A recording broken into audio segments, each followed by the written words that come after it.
વિડીયોમાં તમે જોયું હશે કે કેવી રીતના અમે માતાજીને બધું સાફ કરી અને રાખેલા હતા. અને હવે તમને બતાવી દઉં, આજે આપણે નવરાત્રિનો પહેલો દિવસ છે તો માતાજીનું સ્થાપન કરેલું છે આપણે અને ગરબો કરેલો છે.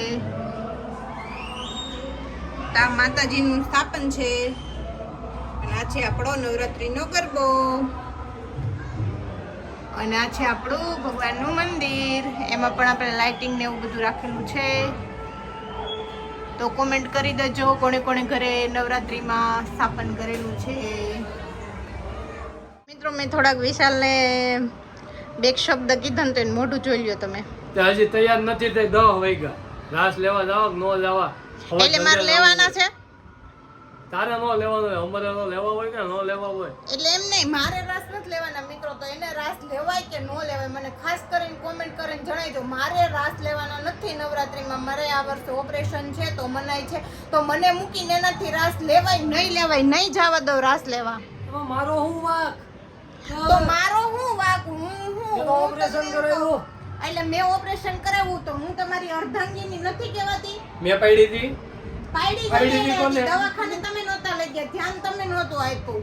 હું નહીં, ઓલો ડોક્ટર. એ ડોક્ટર જે હોય એની જે વાત હતી બધી વેગી. મારું કહેવાનું એમ કે હું નવરાત્રિમાં રાસ લેવા નહીં જાઉં. મને ડોક્ટરે સખત મનાઈ કરેલી છે, ત્યાં સુધી તમારે જવાશે નહીં. તો હારું લઈ ગોળડું લઈ હું ભૂલી જાઉં છું. તો હું હોય તો હુઈ જાવ ને, જે કરવું હોય એ કરો, પણ આજ તમારે રાસ લેવા જવા હે નહીં. હારું હું નથી જાતો ભાઈ, હું હુઈ જાઉં છું. નીચે દેખાવ તો વાંધો નથી, નીચે દેખાવે હવે હું હુઈ જાઉં છું. ભાઈ હું હુઈ જાઉં છું.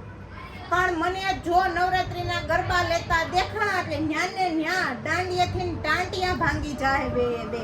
કોના?